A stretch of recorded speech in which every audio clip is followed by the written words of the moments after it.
Y estamos en Primera de Timoteo. Vamos a entrar en Primera de Timoteo, vamos a entrar al capítulo 2 de Primera de Timoteo. Primera de Timoteo, capítulo 2.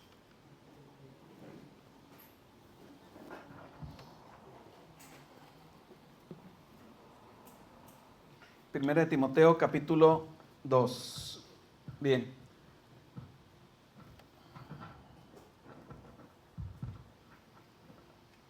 Dice así la palabra.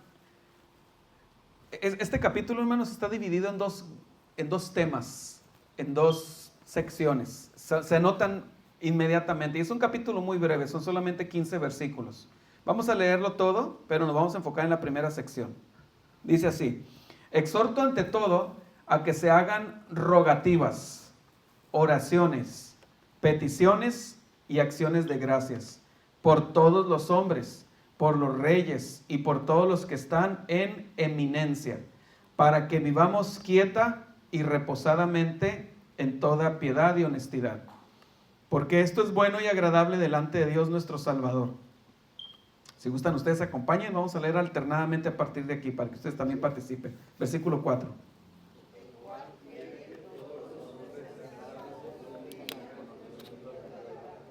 Porque hay un solo Dios y un solo mediador entre Dios y los hombres, Jesucristo hombre.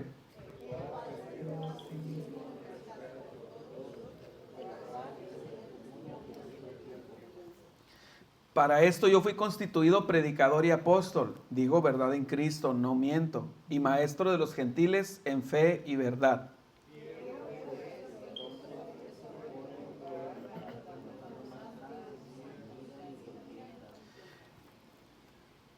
Hasta aquí es el primer bloque temático del capítulo 2. El segundo empieza aquí en el 9. Asimismo que las mujeres se atavíen de ropa decorosa, con pudor y modestia, no con peinado ostentoso, ni oro, ni perlas, ni vestidos costosos.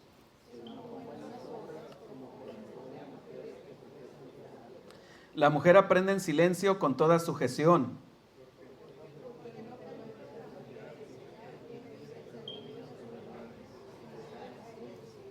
Porque Adán fue formado primero, después Eva.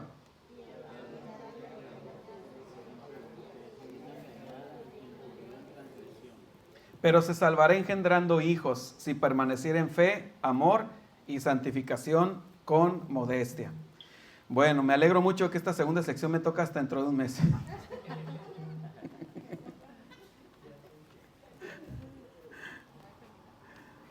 No me toca la parte fácil.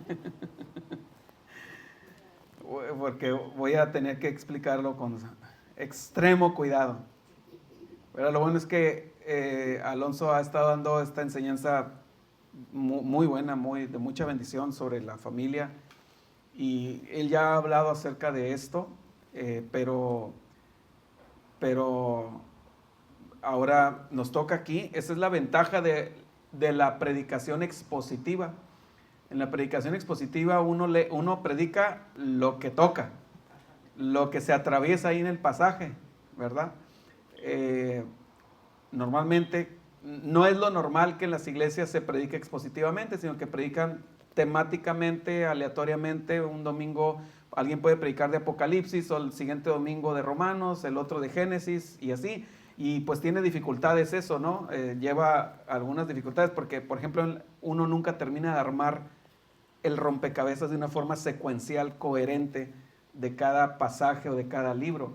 Pero también se presta a ser selectivo y a evadir temas, ¿verdad?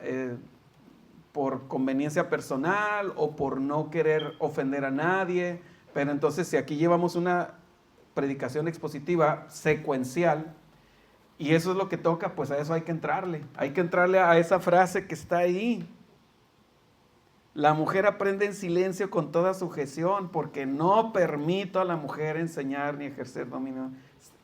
Imagínense, ya se han de preguntar, ¿y cómo va a resolver esa frase el pastor, verdad? El hermano Mario. Pues de la única forma que hay que resolverla, que es explicándola con la misma Biblia, ¿no? Pues pésele a quien le pese, ¿no? Pero no hay nada de pesar en esto, porque en realidad aquí todo esto es bueno. Toda la palabra es buena, toda la palabra es para edificación. Más bien el problema es que nos acercamos a ella a veces prejuiciados, ¿no? Si yo vengo con toda una carga de filosofía feminista en mi corazón, pues entonces voy a tener un problema con esto. Pero si yo vengo con un corazón humilde, sumiso a la ley de Dios, bueno, que esto signifique lo que signifique, y eso yo lo voy a abrazar. Pero la primera parte se enfoca en la oración, la primera sección. Pablo dice: exhorto ante todo a que se hagan rogativas, oraciones, peticiones y acciones de gracias. Déjeme aquí abrir mis notas.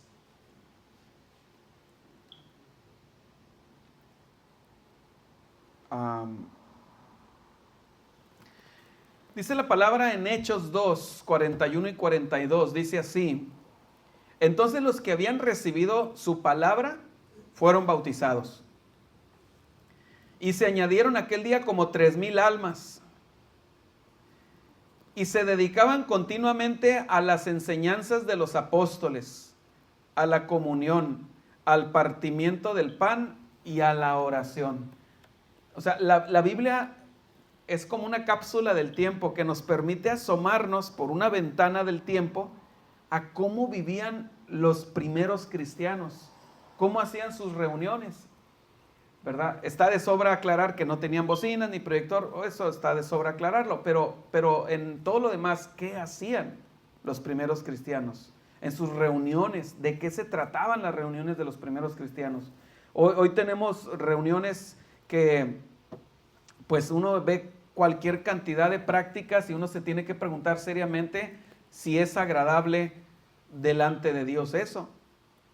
Ayer yo estaba viendo un video de una persona que explica de una forma bastante certera. Él estaba explicando que la música, él decía, usaba esta frase, la música worship de hoy. La música worship, dice, Dios la aborrece. La aborrece. Y uno podría ponerse a la defensiva y decir, no, espérate, ¿cómo que, ¿por qué dices eso, no? La música worship. Y entonces él empieza a explicar y a desarrollar. Y bueno, a mí no me quedó más que decir amén, ¿verdad? A lo que hoy se le llama música worship. O sea, esta persona no estaba hablando en contra de alabar a Dios musicalmente. Él estaba hablando de este estilo de música, este género, ¿verdad? La música worship. Y él explica por qué, muy certero. Y así, la semana pasada fui por la tarde, estuve en la tarde en San Diego, no estuve aquí con ustedes, y estuve en San Diego y por algo que ni me lo esperaba, que no viene el caso explicar santo y seña, termino en una iglesia acompañando precisamente al médico, al doctor Vargas, al que me atendió en la columna. Lo termino acompañando a una iglesia donde el que predica es un apóstol. Y luego había todo un show mediático ahí, un show de danzas, panderos y banderas. Y dije, bueno, Señor, bueno, espero que se cumpla, que el que yo esté aquí haya bendición para la vida de este hermano. Y sí, gracias a Dios hubo bendición para su vida, ¿verdad? Pero las iglesias hoy hacemos cualquier cantidad de cosas que simplemente no son agradables delante de Dios. ¿A qué se dedicaba la iglesia primitiva? Dice continuamente, así dice Hechos 2, 41 y 42, y se dedicaban, dice perseveraban, en Reina Valera 60, perseveraban en las enseñanzas de los apóstoles. ¿Esto qué es? Doctrina. A la comunión unos con otros. Este es el compañerismo que también lleva el compañerismo en la iglesia es necesario. Es necesario que de vez en cuando tú visites a alguien en su casa o que recibas a alguien de la iglesia en tu casa, que te intereses en la vida de los hermanos. El apóstol Juan dice, en primera de Juan dice, el que ama al que engendró, ama también a los que han sido engendrados por él. Entonces no hay forma de que yo diga, amo a mi hermano, pero nunca me intereso, no sé ni dónde vive, No sé cuáles son sus... Y no estoy hablando de que, de que vamos a estar metidos domingo tras domingo en casa de los hermanos. No estoy hablando de eso. Creo que todos lo comprenden. Pero sí estoy hablando de que tiene que haber una intencionalidad de conocer de una forma suficiente la vida de mis hermanos y ver cómo yo puedo sobrellevar las cargas y edificarnos. Sí, a lo mejor hablaremos del béisbol o del fútbol o del partido político, ¿verdad? Lo hablaremos como en tercer o cuarto tema de importancia, que en realidad si no se habla yo en lo personal, yo estaría feliz de que nunca se hable de eso cuando los visite o me visiten, pero que hablemos de cómo edificarnos, de temas que nos edifiquen. Esa es la comunión. El partimiento del pan, aquí podría estar hablando tanto de la comunión en casa, ¿verdad? Compartamos la mesa, pero de una forma muy especial, estaba hablando de la mesa del Señor, de la comunión, de la Eucaristía, aunque suene muy católico, pero así se dice, ¿verdad? Es la comunión de la cena del Señor, la Santa Cena.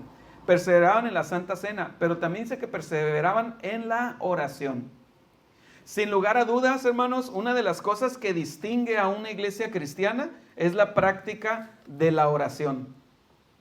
Piense por algún momento en lo que serían nuestras reuniones si elimináramos toda expresión que pudiera sugerir alguna comunicación con Dios. Venimos, cantamos, nos sentamos, escuchamos el sermón, ofrendamos, escuchamos los anuncios y ya.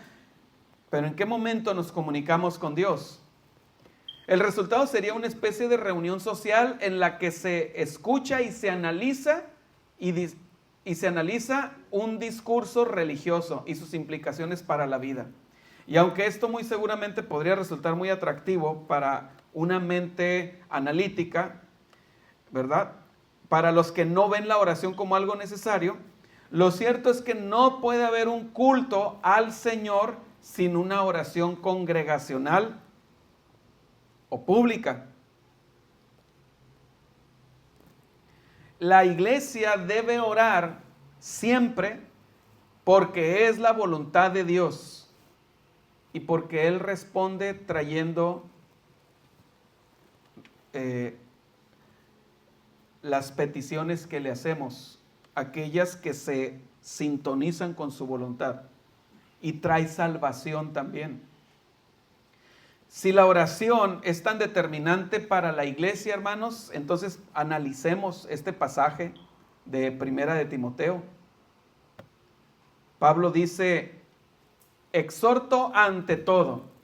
Cuando dice ante todo, no quiere decir como en primer lugar. O sea que en cuanto entremos aquí al lugar de reunión, no quiere decir que lo primero que hagamos en cuanto entremos es oración. No. Cuando dice ante todo, lo que está haciendo Pablo es poner un énfasis en algo que probablemente se estaba perdiendo en la iglesia de Éfeso, porque esta es Primera de Timoteo, la primera de 2 epístolas a Timoteo, quien era pastor de la iglesia de Éfeso. Y en las epístolas de Primera y Segunda de Timoteo, encontramos que Pablo está corrigiendo varias cosas.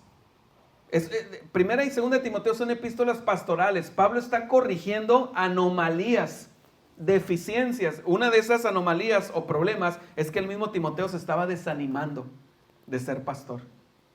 O sea, por cierto, no es nuevo eso. El mismo Timoteo se estaba desanimando de ser pastor debido a la presión, debido a la guerra de afuera, pero también la guerra desde adentro de la iglesia.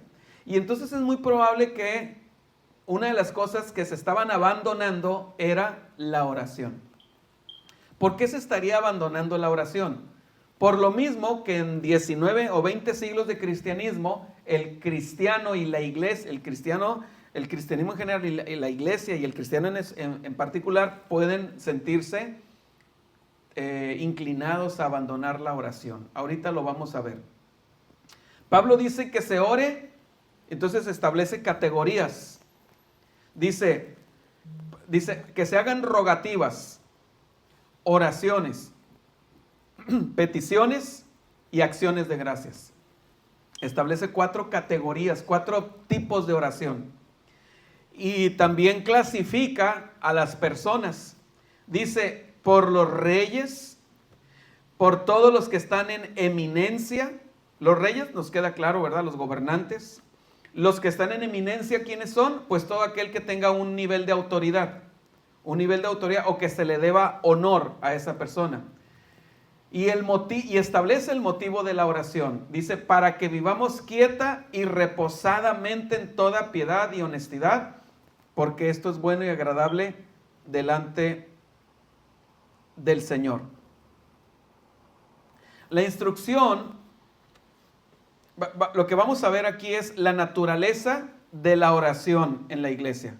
Vamos a ver el alcance de la oración en la iglesia, vamos a ver las razones de la oración en la iglesia y vamos a ver la forma de la oración en la iglesia. Espero que me alcance el tiempo. La instrucción comienza con una declaración enérgica de Pablo y con lo que es básicamente un llamado de atención. Es claro y contundente que ante todo se hagan plegarias, oraciones, peticiones y acciones de gracias. Como les dije, Pablo no está diciendo que en primer lugar durante la reunión se ore. No, cuando dice ante todo, lo que quiere decir es establecer es como regresarle su lugar dentro de la reunión. Regresarle un lugar que probablemente se estaba abandonando o se estaba relegando a la oración, como secundario, tercero, o a lo mejor ya ni siquiera había oración. Y entonces Pablo está diciendo, lo que Pablo quiere decir quiero enfatizar la importancia de que se ore. Ahora, una reunión puede estar desequilibrada. Una reunión de iglesia puede estar desequilibrada. Hay iglesias que existen, esas iglesias. De hecho, aquí a 2-3 cuadras hay una iglesia donde el tiempo de la alabanza dura como 1 hora y media. Es una iglesia de un movimiento que viene de Guatemala, creo que se llama Elim. 1 hora y media. Y lo sé de primera mano y de fuentes, que la prédica, que el sermón dura media hora. 1 hora y media de alabanza, y que además el tipo de alabanza que usan es una alabanza muy enérgica, de mucho movimiento físico, mucho movimiento corporal, de brincar, remolinear, todo eso. ¿Verdad? Hay iglesias donde la adoración musical son solamente 2 alabanzas y media hora de predicación y 1 hora de estar orando en la forma como oren.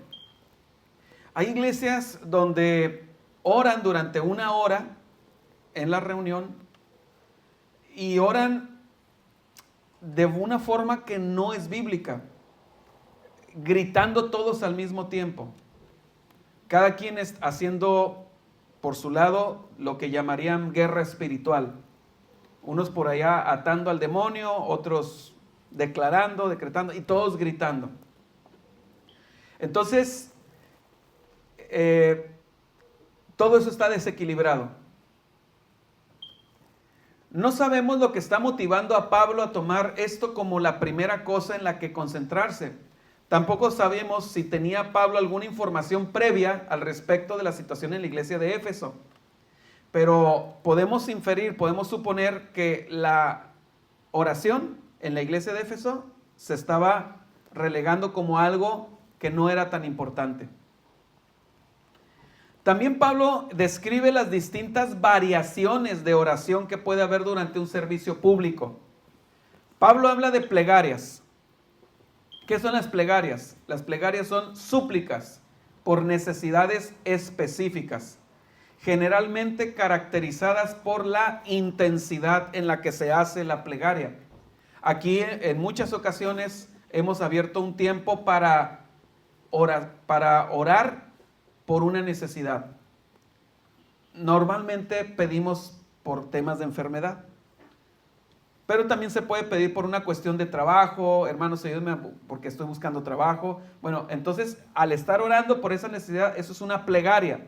Ahora, esto que estoy diciendo, esta definición de cada una de estas 4, no es algo canónico, es más algo, si gustan ustedes, como gramático, ¿verdad? No es algo bíblico, la definición que estoy dando, porque incluso en otras versiones usan otras palabras. Entonces, plegarias son súplicas por necesidades específicas, generalmente caracterizadas por la intensidad, o sea, son de mucha intensidad. Luego Pablo menciona oraciones. Ahora, una plegaria es una oración. Una plegaria es una oración, solamente que es una oración de súplica. Y luego menciona Pablo, en segundo lugar, oraciones, que tienen que ver con oraciones generales, o por lo menos son de carácter más permanente en la iglesia. Por ejemplo, oramos por la ofrenda, oramos para empezar el servicio, oramos para despedirnos, oramos para iniciar el sermón. Número 3, Pablo menciona peticiones. La palabra aquí sugiere más una intercesión. Orar por alguien más en el sentido de tomar su carga e ir al Señor con esa carga, las peticiones. Cuando oramos y decimos, hermanos, vamos a orar por una persona que tiene este problema, ayúdenme a orar. Es una petición. Y la número 4, es así, no hay forma de no saber a qué se refiere con claridad. Y es acciones de gracias. Como su nombre lo indica, son actos de gratitud y expresiones verbales que reconocen la bondad del Señor en todo lo que Él ha hecho. Si ustedes escuchan, en Efesios 6, yo lo voy a leer. Pablo dice, en Efesios,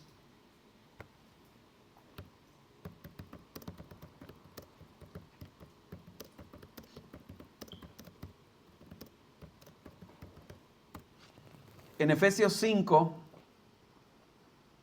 Pablo dice,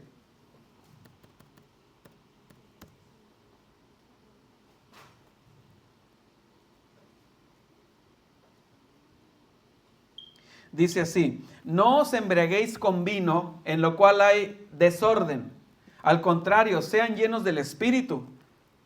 Y entonces aquí también nos da Pablo una ventana, nos abre una ventana, viajamos en el tiempo a ver qué hacía la iglesia primitiva. Y cuando digo qué hacía, esto no significa que ya no se debe hacer, porque esto es un mandato apostólico. Hablando entre vosotros con salmos, con himnos y cánticos espirituales, cantando y alabando al Señor en vuestros corazones, dando siempre gracias por todo al Dios y Padre en el nombre de nuestro Señor Jesucristo. Fíjense el mandato bíblico. Nosotros como cristianos, ¿qué tenemos que hacer? Dar siempre gracias por todo al Dios y Padre en el nombre de nuestro Señor Jesucristo. Y entonces a eso se refiere Pablo en 1 Timoteo 2, acciones de gracias. Como vemos en este punto, hermanos, la oración en la iglesia debe ser variada y ferviente, pero sobre todo constante. Una iglesia no puede dejar de lado, no puede prescindir de las reuniones de oración. Es lo que hace que nuestras reuniones sean cultos a Dios y no meros encuentros académicos y sociales. Una de las cosas que hemos experimentado, hermanos, en honor a la verdad, es que aquí en la iglesia en años pasados hemos intentado impulsar la oración congregacional presencial. En algún tiempo nos reuníamos allá en un parque en Otay, atrás del Calimax Altabrisa, e iban muy pocas personas. ¿Te acuerdas, Alma, de esas reuniones? Muy pocas personas iban y éramos ya un buen número. Luego las reuniones las estuvimos teniendo de oración y ahí hubo más o menos un éxito por Zoom, vía online, ¿verdad? Es algo que debemos retomar como iglesia, la oración. Aunque sea una vez a la semana por lo menos, ya que no nos reunimos aquí entre semana, tenemos que orar, y ahorita voy a hablar más de la importancia de la oración. Pero la oración, hermanos, es una parte esencial en la vida de la iglesia. Lo vimos al principio, la iglesia perseveraba en la oración. Y voy a hablar un poco, ya casi para terminar, de por qué no oramos, de por qué no nos gusta orar, por qué se nos hace difícil orar. Muchas veces como cristianos vemos las reuniones de oración como espacios aburridos en los que no hay mucho que aportar. Pero finalmente, hermanos, esto se debe a un entendimiento pobre del carácter de Dios y del entendimiento de la oración. Es bueno saber que los cultos en la iglesia no tienen que ser no tienen que ser una improvisación irresponsable. Dios dejó, perdón hermanos, gracias, tiempo de alergia. Dios dejó instrucciones específicas incluso de cómo participar juntos en la oración. Esto también muestra que las reuniones de oración no tienen que ser una aglomeración de personas que oran cada uno por su lado y sin unidad. Las iglesias cristianas heredamos el modelo de oración de las sinagogas. En las iglesias cristianas, la iglesia primitiva, los primeros años del cristianismo, que se empiezan a reunir y como vimos ahorita en Hechos, que perseveraban en la oración, el modelo de los primeros cristianos, el modelo de los primeros cristianos eran las sinagogas. ¿Cómo oraban en las sinagogas? En las que un participante autorizado en la reunión leía un texto de las Escrituras. Lo vemos ahí en Lucas cuando a Jesús se le da a leer el rollo del profeta Isaías. Usualmente leían un salmo y dirigían una oración en el tono y el mensaje del salmo. Y el resto de la congregación respondía con afirmaciones de amén, procurando mantener la unidad y el corazón puesto en una misma cosa. Una de las cosas de los malos entendidos bíblicos que hacen que muchas iglesias el día de hoy oren de una manera dispersa, desordenada, escandalosa, y hace como un mes estuve en una reunión de pastores de aquí de la Alianza de Tijuana y fue terrible, fue lamentable presenciar lo que vi. Orando, gritando, una persona empieza a hablar supuestamente en lenguas, no hay intérprete, la gente empieza a caerse por todos lados. Era un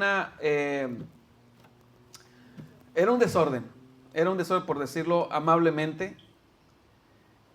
Pero la Biblia dice que Dios no es Dios de ¿qué? De desorden, no es Dios de confusión, sino de paz, ¿verdad?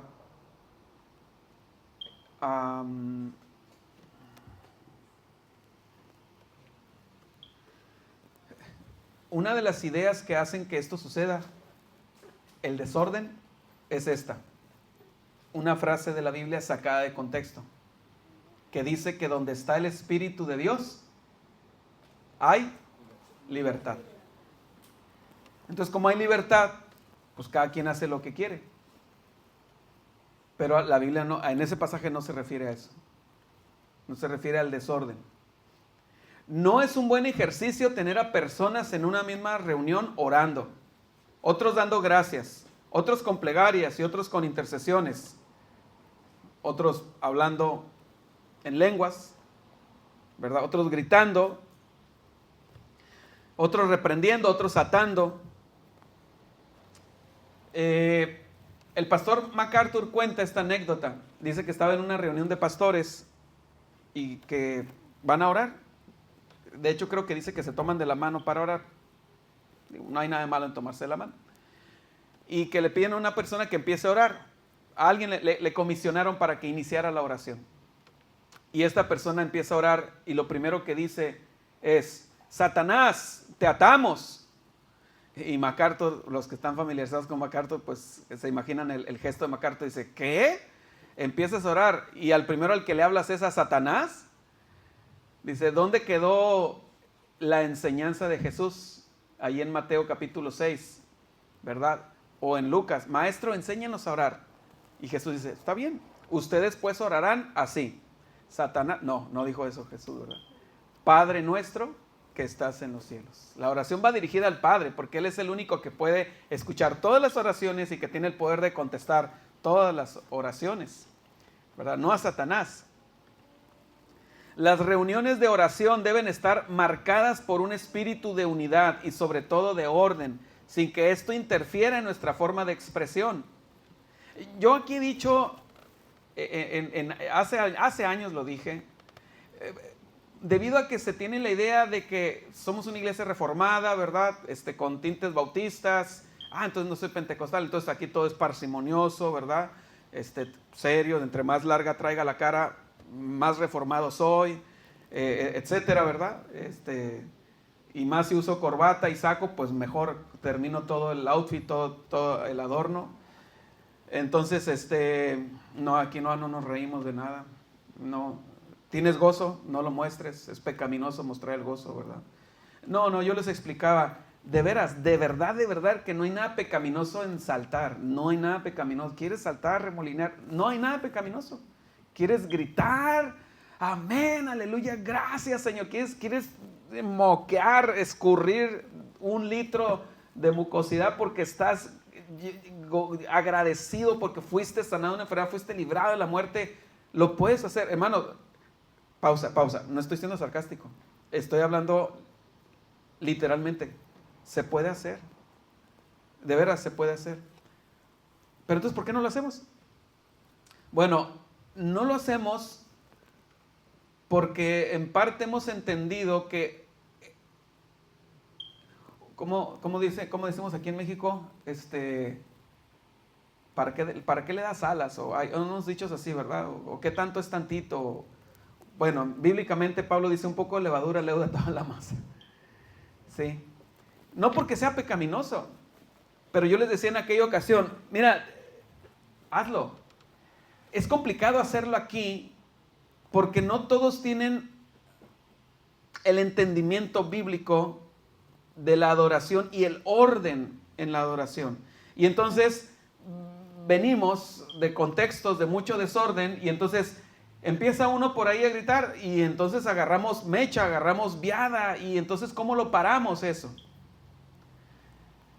Pero yo les decía en aquella ocasión, ¿quieres gritar en tu casa? ¿Quieres brincar? Pon alabanzas a todo volumen y ponte a danzar, y no hay nada pecaminoso si de verdad está surgiendo de un corazón agradecido, ferviente, donde tú puedes ver el amor de Dios, las maravillas de Dios y quieres expresarle al Señor todo tu amor y toda tu gratitud.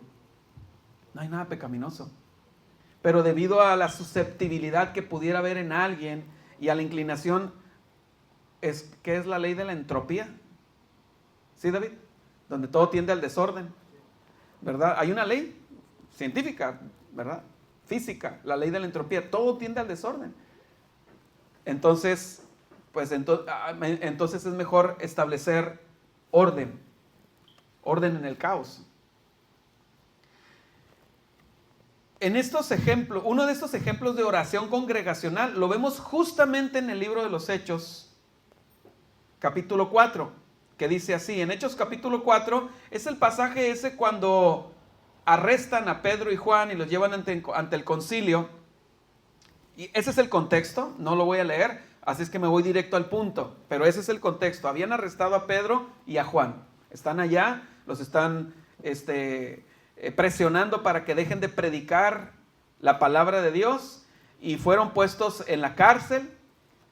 Pero versículo 23 dice así: y puestos en libertad, vinieron a los suyos y contaron todo lo que los principales sacerdotes y los ancianos les habían hecho, las amenazas, la cárcel. Y ellos, habiéndolo oído, ¿quiénes ellos? Los de la iglesia, alzaron unánimes la voz a Dios y dijeron, fíjense, unánimes: soberano Señor, tú eres el Dios que hiciste el cielo y la tierra, el mar y todo lo que hay en ellos, que por boca de David tu siervo dijiste. Y fíjense que ellos en su oración están citando las escrituras, no están diciendo cosas no bíblicas, no están diciendo, amén, sí, vamos a atar al diablo para que se le quite por haber arrestado a Pedro y a Juan, ¿verdad? Para que escarmiente. No dice nada de eso. Y entonces citan el Salmo 2. ¿Por qué se amotinan las gentes y los pueblos piensan cosas vanas? Se reunieron los reyes de la tierra y los príncipes se juntaron en uno contra el Señor y contra su ungido. Hasta ahí la cita que la iglesia de Jerusalén hace del Salmo 2. Y luego ellos continúan diciendo, porque verdaderamente se unieron en esta ciudad contra tu santo Hijo Jesús, a quien ungiste, Herodes y Poncio Pilato, con los gentiles y el pueblo de Israel. Entonces ellos están orando, hermanos, congregacionalmente, unánimes, pero además están orando bíblicamente. Bien, veamos ahora el alcance de la oración. Es decir, ¿por ¿quiénes deben ser estos ruegos? Entonces, lo que vimos hasta ahorita para su bosquejo mental, hermanos, o si es que lo están anotando, es primero vimos la naturaleza de la oración. Veamos ahora el alcance de la oración. Al final del verso 1, Pablo establece una categoría grande de personas por las que debemos orar en el culto público. Dice, todos los hombres, orar por todos los hombres. Pero luego especifica que deben incluirse principalmente los reyes y todos los que están en autoridad. E inmediatamente el propósito, para que podamos vivir una vida tranquila y sosegada con toda piedad y dignidad. Puede ser que uno de los estragos que los falsos maestros estaban trayendo a Éfeso fuera una especie de élite en la que se incluía un número reducido de personas por las cuales se debía orar. En otras palabras, es probable que en Éfeso estaban siendo selectivos y estaban dejando a mucha gente fuera de la oración. Sabemos que esto no es nuevo. Es lo que solían hacer también los fariseos en los días de Jesús, al sugerir que el prójimo al que había que amar, cuando Jesús le pregunta a alguien, ¿quién es tu prójimo? ¿No? En aquella parábola de el buen samaritano. Los judíos tenían la idea de que su prójimo al que debían amar eran solamente los de su propia nación, los judíos. Incluso había quienes enseñaban que solo a los fariseos. O sea, en realidad esto aplicaba para los fariseos. Los fariseos se predicaban entre ellos que ellos, a los que debían ser receptores de su amor y sus oraciones, eran solo los fariseos. Lo vemos por ahí en un pasaje con la sanidad de un ciego, cuando van a interrogan al que era ciego y luego a sus padres, y los líderes religiosos se expresan, fíjense, aquellos que debían pastorear, que debían vendar a la perniquebrada, que debían darles palabras de gracia a los que estaban llorando por su pecado. ¿Cómo se expresan? Los líderes religiosos, ¿cómo se expresaron del pueblo? Mas este pueblo es maldito. O sea, en otras palabras, ellos no alcanzan gracia, mucho menos oración de parte de los líderes religiosos. Jesús acusa a los líderes religiosos en Mateo 23 y les dice que ellos cerraban el reino de los cielos delante de los hombres. Cerraban el reino de los cielos, o sea, les negaban la posibilidad de salvación. Les decían, no hombre, tú eres, ¿a qué te dedicas? No, pues soy publicano. No, olvídate. Para ti, pues, mejor ve y disfruta porque no hay esperanza para ti, ¿verdad? No, les cerraban el reino de los cielos. Entonces, es probable que lo que Pablo está haciendo aquí es corregir eso. Se deja claro que las oraciones deben ser por todos los hombres, tanto judíos como gentiles. Cuando nosotros oramos, hermanos, la oración debe estar cargada de compasión. La oración debe estar cargada de un conocimiento bien objetivo y realista de quién soy yo. ¿De dónde me sacó el Señor? ¿De dónde me rescató el Señor? Como dice ese himno, ¿verdad? Que se canta en muchas iglesias, que es muy cierto, si no hubiera sido por el Señor, ¿verdad? Si no hubiera sido por el Señor, ya mi alma se hubiera perdido, si no hubiera sido por el Señor. Fíjense que yo recuerdo de niño, constantemente se acercaban conmigo hermanas, estas hermanas así de cabecita de algodón bien tiernas que hay en las iglesias, y se acercaban hermanas y me decían, y una de ellas, ¿saben quién era? Era la mamá de nuestra hermana Marcela, que ya no se congregan con nosotros por motivos ¿verdad? De situaciones personales.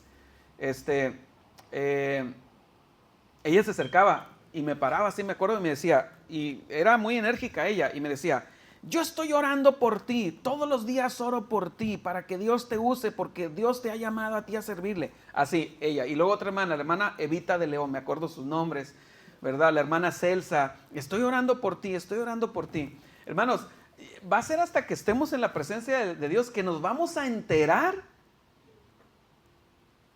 de qué tan real fue a nuestro alrededor lo que Santiago dice creo que es Santiago 5, sí es Santiago 5, que dice la oración eficaz, en otras versiones dice la oración ferviente, así dicen otras versiones. En la Nueva Traducción Viviente dice la oración ferviente del justo, o la oración del justo obrando fervientemente, ¿qué? Puede mucho, puede mucho.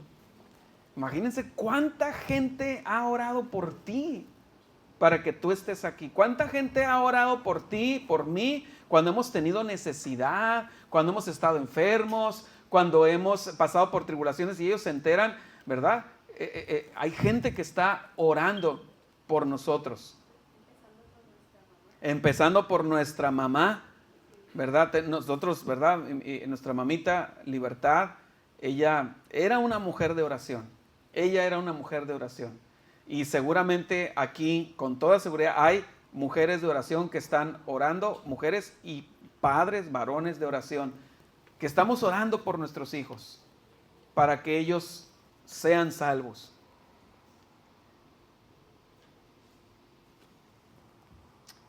Pablo deja aquí claro que las oraciones deben ser por todos los hombres, tanto judíos como gentiles. Pero también por los enemigos, por los que los perseguían. En los días de Pablo era muy difícil que las personas pudieran tener alguna simpatía con los gobernantes. No sé si era más difícil antes que hoy, pero era difícil. Era difícil que la gente pudiera tener alguna simpatía por los gobernantes. Después de todo, eran sus perseguidores. No, sí era más difícil antes que hoy. Hoy es difícil tener simpatía por los gobernantes, pero antes era más difícil. Porque antes abiertamente los gobernantes buscaban la muerte.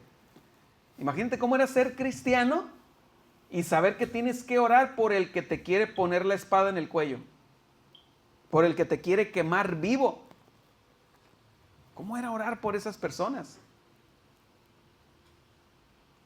Pero Pablo dice que la razón por la que se debía orar por ellos era para que no impidieran que la iglesia pudiera ejercer su vida de fe en un ambiente digno.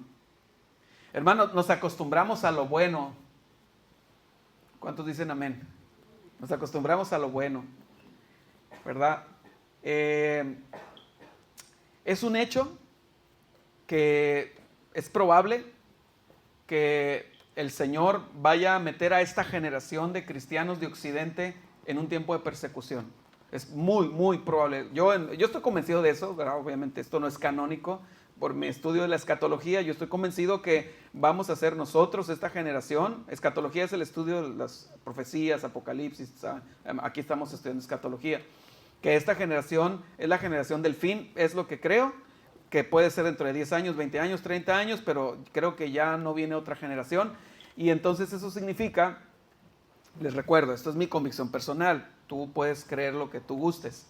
Entonces yo desde mi perspectiva veo en el futuro que la iglesia va a ser pasada por el fuego y vamos a ser limpiados, vamos a ser emblanquecidos, o sea, vamos a buscar más la santidad, más la consagración, y la iglesia va a experimentar una explosión de fervor. De un fervor como nunca lo hemos conocido. Estoy convencido que mi fervor en amar al Señor no es lo que puedo ser. De hecho, hermanos, entendamos esto, no oramos cuanto debiéramos. Creo que todos podemos decir amén. No oramos como debiéramos. ¿Sí? Pero es la persecución lo que trae un avivamiento en la vida espiritual de todas las iglesias, de toda la iglesia de Cristo, en todas las épocas, en todos los continentes. Muchas veces nos encontramos con el mandato de orar, hermanos, y no sabemos cómo pedir. Especialmente si el que gobierna y que nos está persiguiendo es aquel por el que votamos. En este caso, ¿no? Pero también a veces las personas nos piden oración. Hermano, por favor, ora por esta persona que está enferma y tiene esta enfermedad, cáncer o algo parecido y está a punto de morir. y no sabemos cómo orar. Porque alcanzamos a discernir que a lo mejor la oración no debe ser, Señor, sánalo. Alcanzamos a discernir que Dios ya no lo quiere sanar. Pero una cosa que sí podemos estar seguros es que si esa persona no es salva, ya sabemos qué pedir. Tenemos que pedir por su salvación. Porque la tragedia no es que la persona muera. Todos vamos a morir. La tragedia es que la persona muera y que pase por el umbral hacia la eternidad, hacia la más densa oscuridad. Que muera en perdición.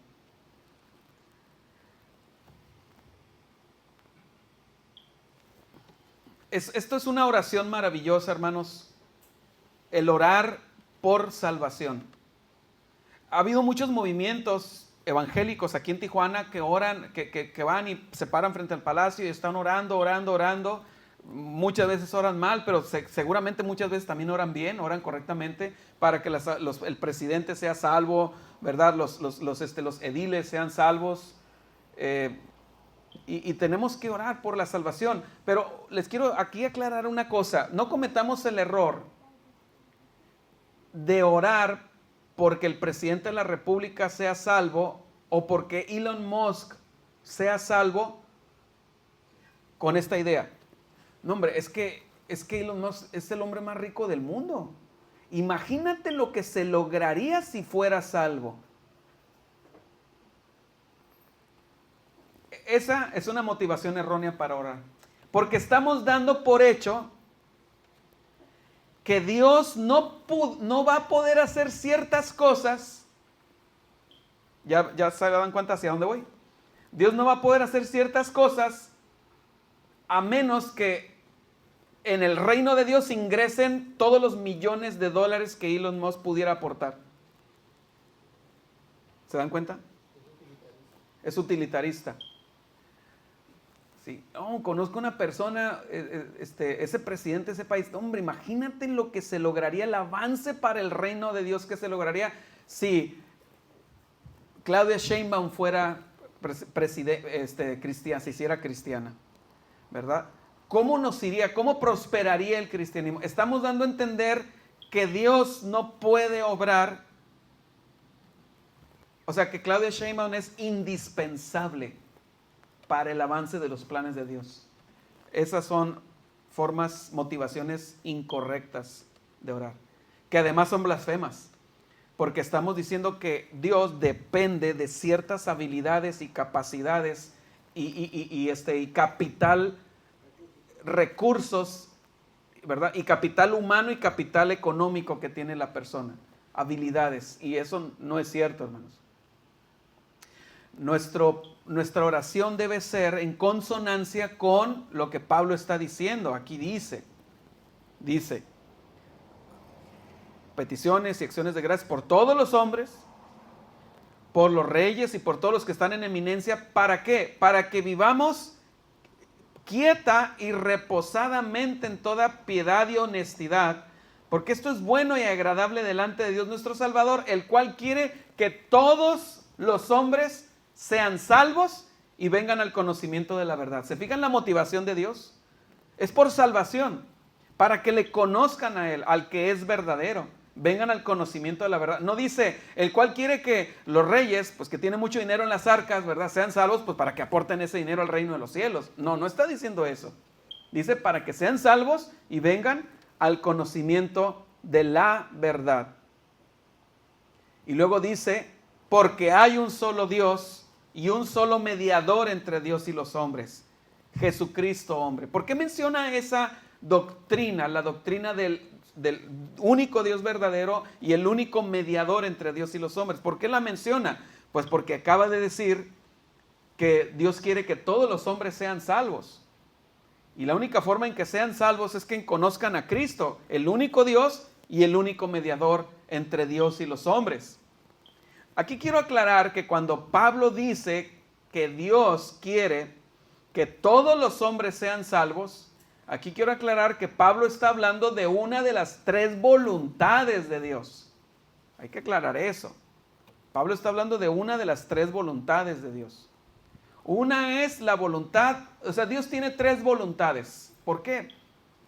Es un misterio. Eso es parte del carácter de Dios, de cómo Dios obra. Una es la voluntad de decreto. La voluntad de decreto. La voluntad de decreto es la que, por ejemplo, Dios usó en Génesis, capítulo 1. Y dijo Dios, sea la luz. Y fue la luz.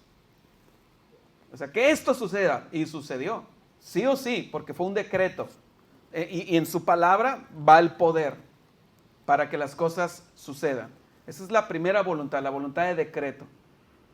Luego viene la voluntad de precepto, la voluntad preceptiva de Dios, que es su ley.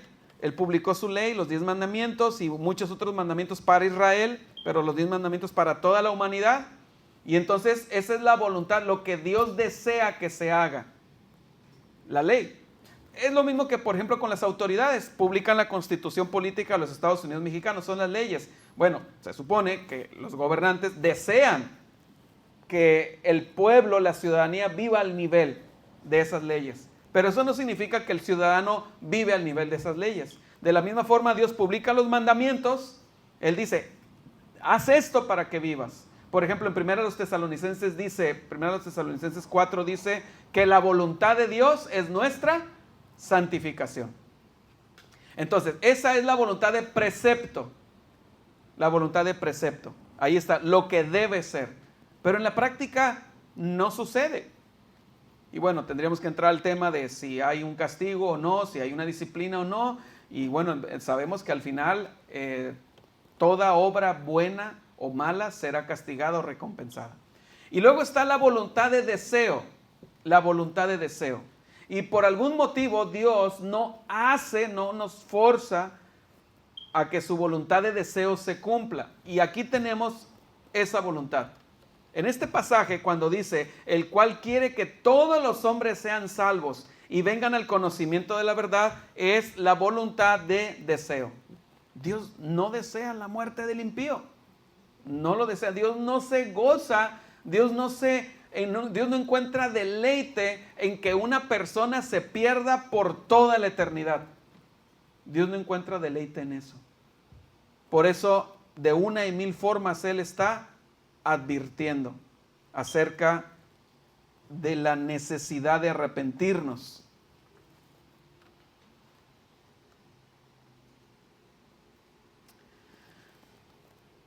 Este pasaje también revela algo muy importante acerca de nuestra relación con las autoridades y con nuestros enemigos en general. Aquí hay un efecto que va en el paquete cuando oramos por las autoridades. Y es que eso nos hace más como Dios. Nos hace más, produce más en nosotros el carácter de Dios. Porque nosotros podemos estar resentidos contra las autoridades, especialmente si vivimos en un país donde nos persiguen por ser cristianos. Entonces, cuando tú estás orando por aquellos que te persiguen, cuando empezamos a hacer eso, empezamos a ejercitar compasión, misericordia. Y nos parecemos más a Dios, el cual es bien compasivo con nosotros y no nos paga conforme merecen nuestras iniquidades.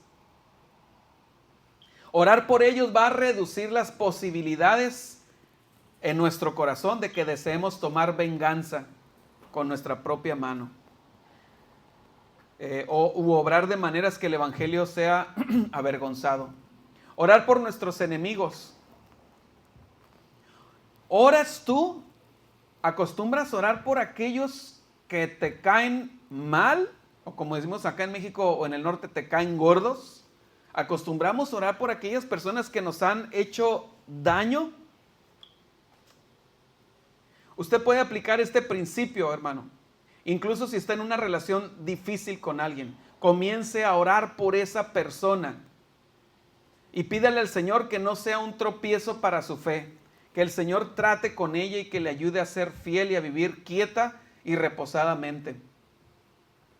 Porque además, cuando nosotros, hermanos, no perdonamos y el orar por el que nos hace daño, el que nos ha hecho daño, Es una muestra evidente de que hemos perdonado. Pero cuando nosotros no perdonamos, no vivimos quieta ni reposadamente. Estamos ahí enredando cada vez más el intestino, ¿verdad? El furor, la ira, el resentimiento, albergando sentimientos no misericordiosos. Jesús les dice a los discípulos en aquella parábola, ¿se acuerdan del hombre que debía una cantidad impagable, 100,000 talentos creo, pero le fueron perdonados? Pero después él no perdonó al que le debía 100 denarios, creo, el salario de 3 meses. A él le perdonaron una cantidad que ni en toda su vida iba a pagar, pero él no pudo perdonar al que le debía lo de 3 meses. Jesús dice, así tampoco vuestro Padre que está en los cielos los va a perdonar a ustedes, si ustedes no perdonan, ¿verdad? Y el empezar a orar por esa persona que nos ha dañado tanto, o esas personas que nos han herido, nos pone en la vía de perdonar y nos hace más y más como Dios. Es un fruto, hermanos, es un fruto evidente del Espíritu. Esta no era una idea nueva. De hecho, es una que proviene del Antiguo Testamento, de una de las instrucciones que Dios dio al pueblo de Israel cuando fueron llevados a Babilonia como castigo. Dios les dice ahí en Jeremías 29, y busquen el bienestar de la ciudad a donde los he desterrado. Imagínense, fueron llevados, fueron sacados de su tierra, de su parentela, de sus comodidades, de sus parcelas. Israel fue Judá, el reino de Judá fue arrancado de su tierra, ¿verdad? De donde nacieron, donde crecieron, donde estaba la tierra de sus padres, donde habían hecho su vida y fueron llevados violentamente por un ejército a otra tierra. Y Dios les da esta orden, les dice, busquen el bienestar de la ciudad a donde los he desterrado y rueguen al Señor por ella, porque en la paz de esa ciudad ustedes se beneficiarán de esa paz. En la paz de esa ciudad ustedes tendrán paz. Es entendible que a veces no nos resulte fácil, que decidamos tomar el camino de la indiferencia, pero debemos siempre pensar con la mente del reino, ver más allá de la política o la simpatía o antipatía de un líder, ver que el reino del Señor avanza y lo hace por medio de las oraciones de su pueblo y las puertas que Él abre en consecuencia para que puedan crecer y vivir para su gloria. Hay una historia de los mártires del cristianismo, creo que es la de Policarpo, me parece. A lo mejor Julio se acuerda. Policarpo de Esmirna, me parece que está ahí ya en la arena para que se lo coman los leones, las bestias. Y él. Entonces sí, Ireneo va a ser. Aquí lo voy a encontrar ahorita. ¿Mande? Fue quemado, gracias, hermano. No, pues sí es él porque le dice el juez, le dice, niega a Jesús, arrepiéntete. Mira, le dice, ten compasión, ya eres muy anciano, le dice. ¿Verdad? Y Policarpo le dice, toda mi vida Dios me ha hecho bien, Jesús me ha hecho bien.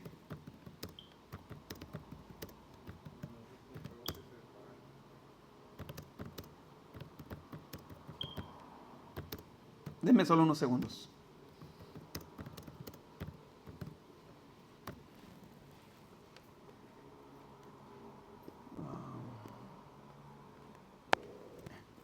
Me salió aquí el profeta, el testimonio del profeta Smith, José Smith, no es ese. Era, aquí está.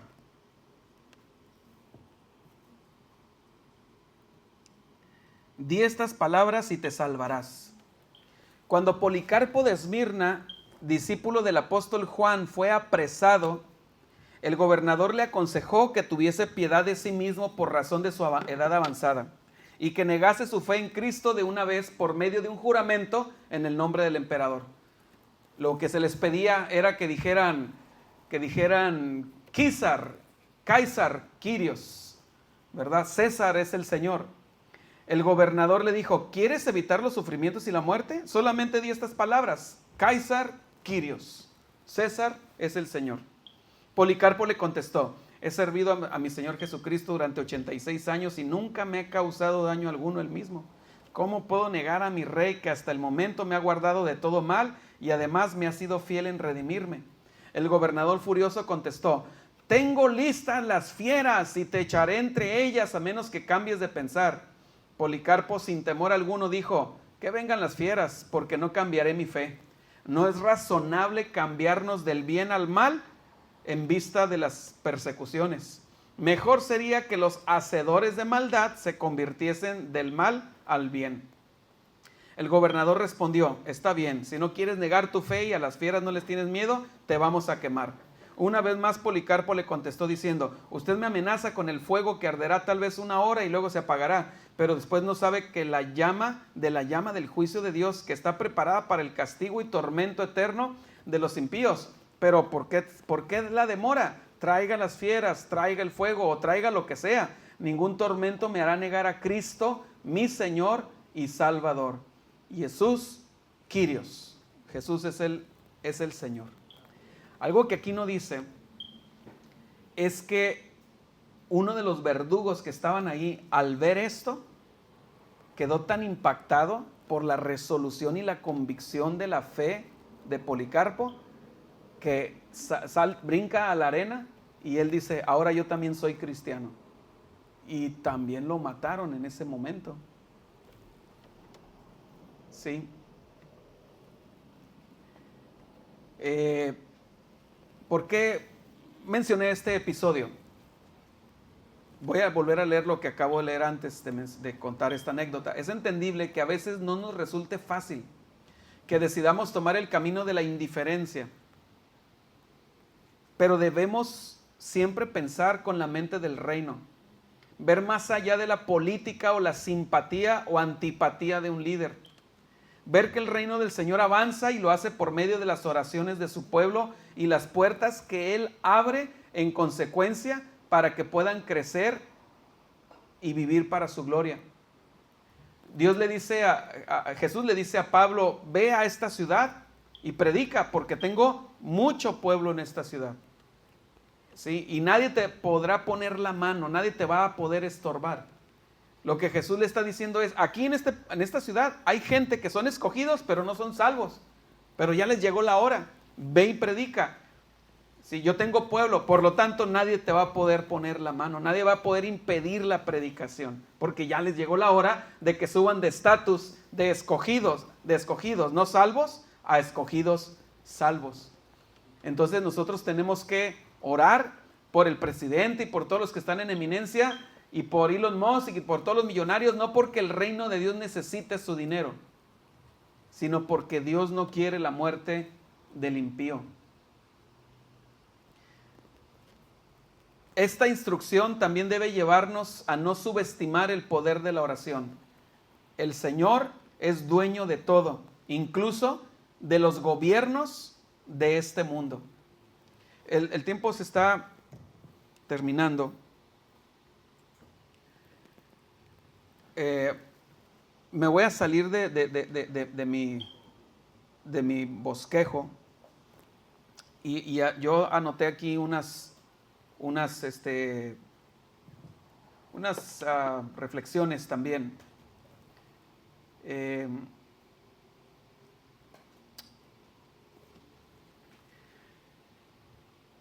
¿Por qué oramos, hermanos? Aquí en años pasados ya se nos ha predicado acerca de la oración. Creo que Víctor nos predicó no nos predicaste, creo, de la oración alguna vez. Alguna enseñanza en la escuela dominical, ya me acordé, acerca de la oración. Y fue hace como un año, creo. Oramos, hermanos, porque conocemos a Dios. Por eso oramos, porque conocemos a Dios. Y sabemos que Él nos oye. El apóstol Juan dice en 1 Juan 5, esta es la confianza que tenemos en Él, que si pedimos alguna cosa conforme a su voluntad, Él nos oye. Y si sabemos que Él nos oye en cualquier cosa que pidamos, entonces podemos estar seguros que tenemos las peticiones que le hayamos hecho. ¿Por qué estás orando? ¿Cuál es el motivo de tu oración? Tenemos que saber depurar nuestros motivos de oración y dejar de lado aquellos motivos que no glorifican a Dios. Si estás orando por la salvación de tu esposa o de tu esposo o de tus hijos, estás orando conforme al corazón de Dios. Porque acabamos de leer que Dios quiere que todos los hombres sean salvos. ¿Sí? Oramos porque es la comunicación apropiada e inteligente con el Dios invisible. Cuando uno lee ahí en Primero de Reyes, ¿recuerdan el pasaje de Elías versus los 400 profetas de Baal? Y que les lanza un reto ponen 2 holocaustos y el reto era, donde caiga fuego, en el holocausto que caiga fuego, ahí se va a saber quién es el verdadero Dios. Y vemos que los falsos profetas de Baal empiezan a comunicarse con su Dios, llamémosle si quieren oración, pero ellos empiezan a hacer toda un ritual pagano, empiezan a gritar, ahí se menciona la gritería. Dice, y ellos tomaron el buey que les fue dado y lo prepararon e invocaron el nombre de Baal desde la mañana hasta el mediodía, diciendo, Baal, respóndenos. Pero no había voz ni quien respondiese. Entre tanto ellos andaban saltando cerca del altar que habían hecho. Y aconteció al mediodía que Elías se burlaba de ellos, diciendo, gritad en alta voz porque Dios es. Quizá está meditando, o tiene algún trabajo, o va de camino, tal vez duerme y hay que despertarle. Y ellos clamaban a grandes voces y se sajaban con cuchillos y con lancetas conforme a su costumbre, hasta chorrear la sangre sobre ellos. Pasó el mediodía y ellos siguieron gritando frenéticamente hasta que llegó el momento de que se ofreciera el sacrificio, pero pues no hubo respuesta. Ahí nos damos nosotros una muy buena idea de cómo no orar y cómo oran las personas que no conocen a Dios. ¿Verdad? Dios no necesita que le gritemos en la oración. Él nos escucha. Es más, Él conoce nuestros pensamientos. Ahora, no estoy diciendo que en alguna vez un grito en la oración sea pecaminoso, porque puede haber un dolor tan fuerte, un clamor tan fuerte, que uno grita, pero no grita en el sentido de exigencia, sino uno clama en sentido de petición. Y eso también puede en su momento ser agradable al Señor cuando uno está derramando su corazón. Cuando es tanto el dolor, cuando es tanta la necesidad que uno grita, Dios mío, ten misericordia. El mismo Señor Jesucristo clamó, gritó, Elí, Elí, lama sabactani. Sí. Clama a mí y yo te responderé. Sí. Oramos porque es la comunión que Dios ha establecido, es la forma apropiada en que nosotros nos comunicamos con el Dios invisible, porque la oración, al final, hermanos, en cierto sentido es algo invisible la oración. Son palabras y eso es algo que desanima, debido a que estamos acostumbrados a lo sensorial, a lo tan visible, tangible, tan material, ¿verdad? Entonces, una de las cosas que desaniman, que pueden desanimar al cristiano, es la idea de que oré, pero pues no pasó nada. Nunca pienses, nunca, jamás pienses que cuando tú oras no pasa nada. Yo te voy a decir qué es lo principal que pasa.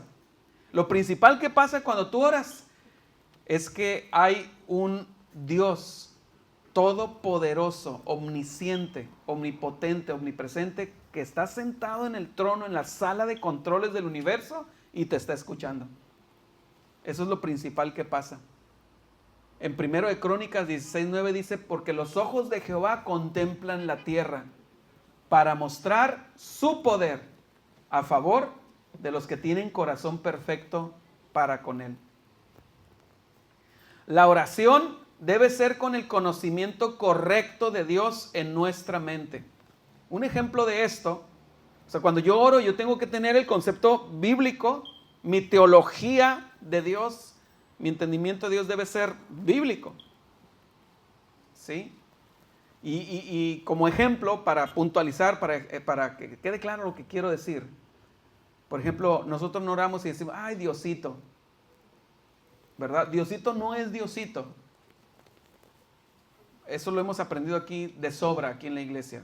Él es el Dios supremo, el que llena todo el universo y está más allá, por fuera del universo. Él es grande en majestad, Él es grande en poder.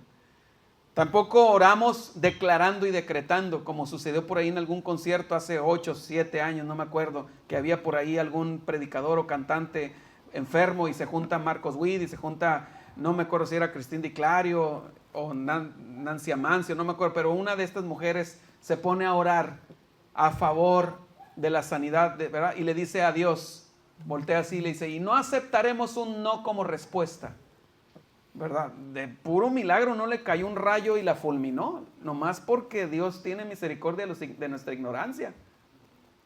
¿Sí? Y al final se murió la persona por la que oraban, ¿verdad? Dios le dice, te voy a dar mi respuesta. Mi respuesta es no, no lo voy a sanar.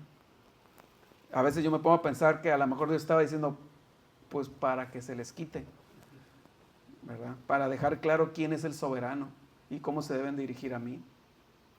Sí. Oramos, hermanos, como un hijo le pide al padre.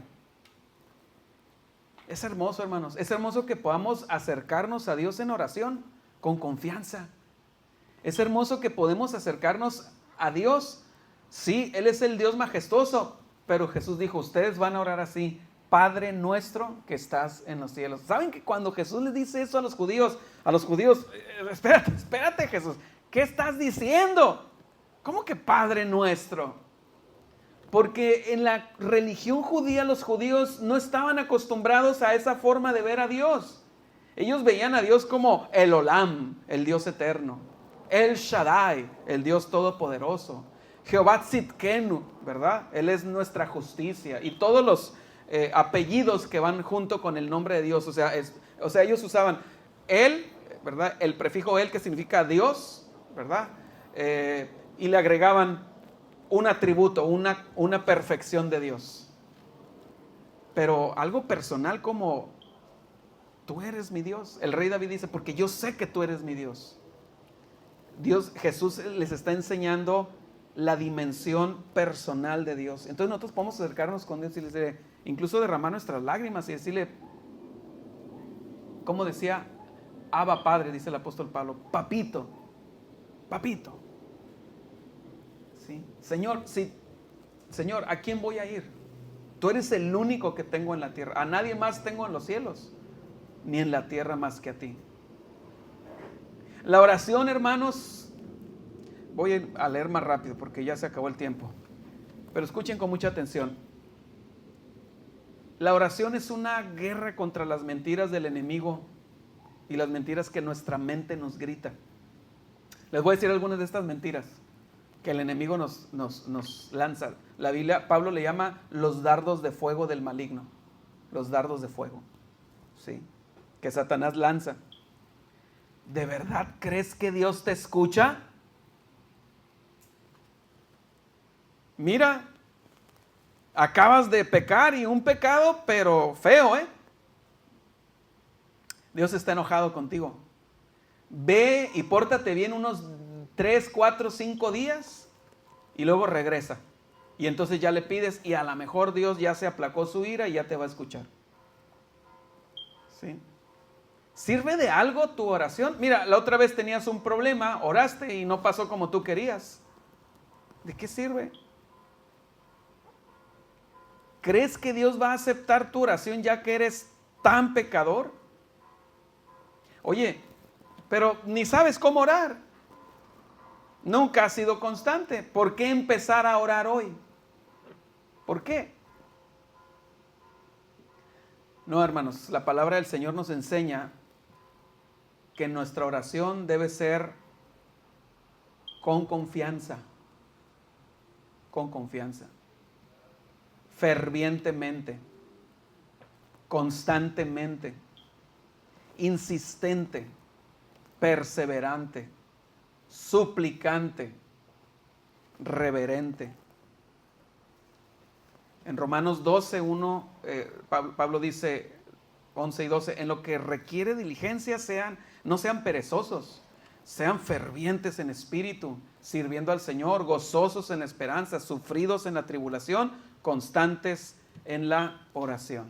Termino con esto.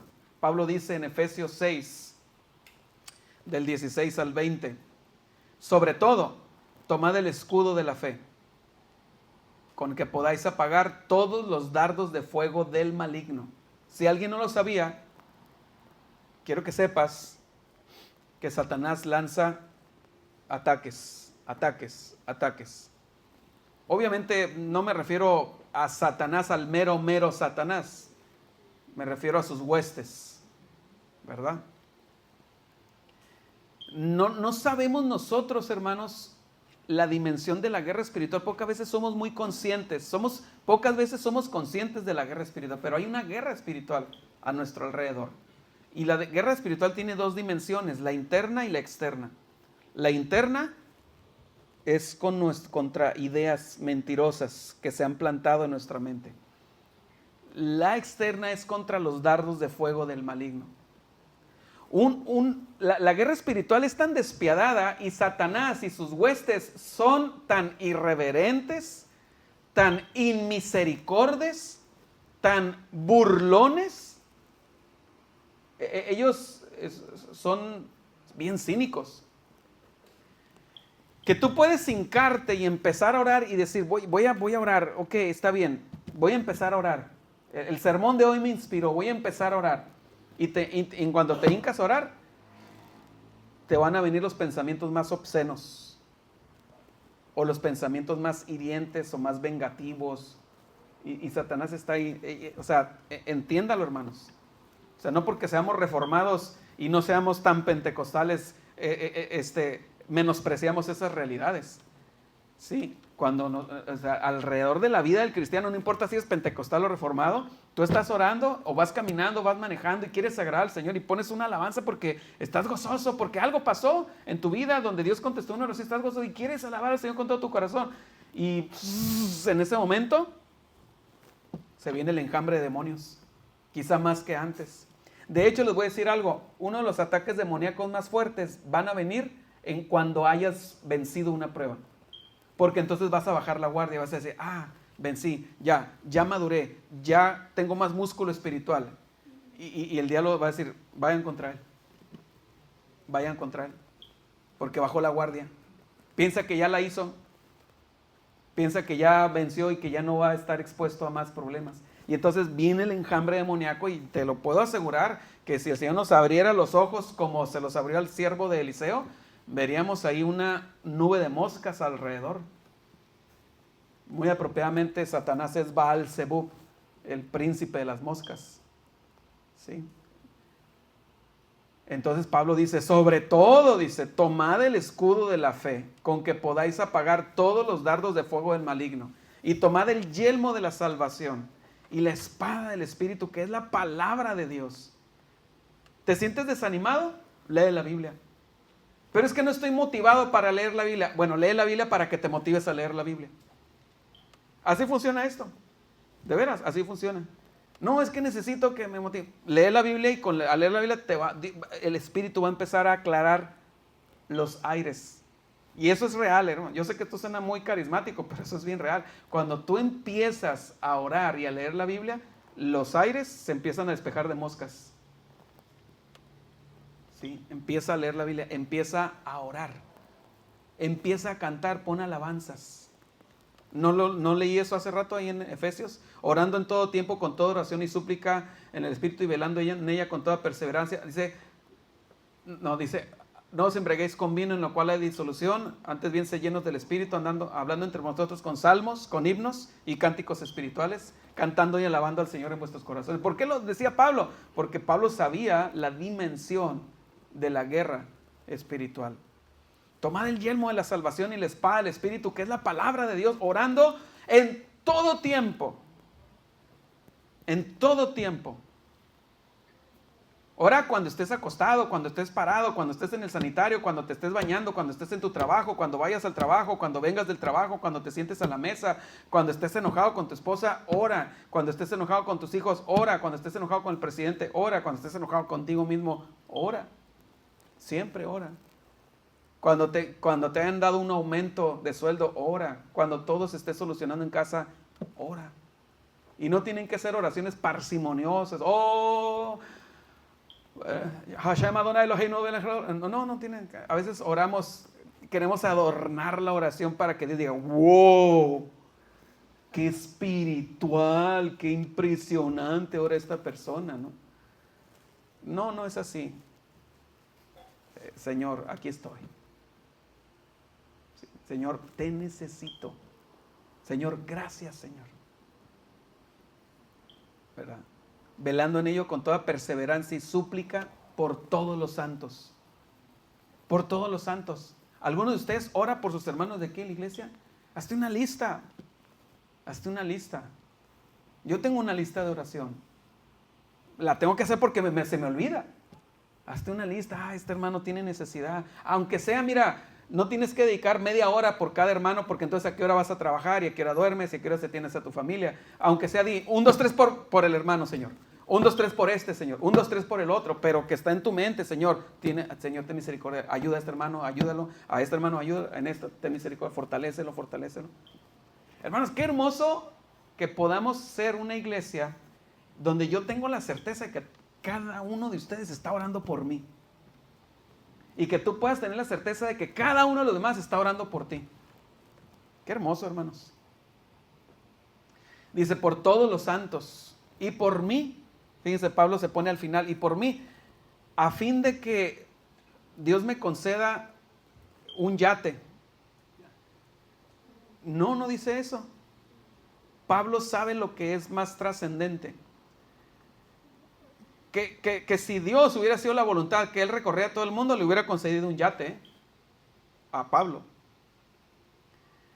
Y por mí, a fin de que al abrir mi boca me sea dada palabra para dar a conocer con denuedo el misterio del evangelio, por el cual soy embajador en cadenas.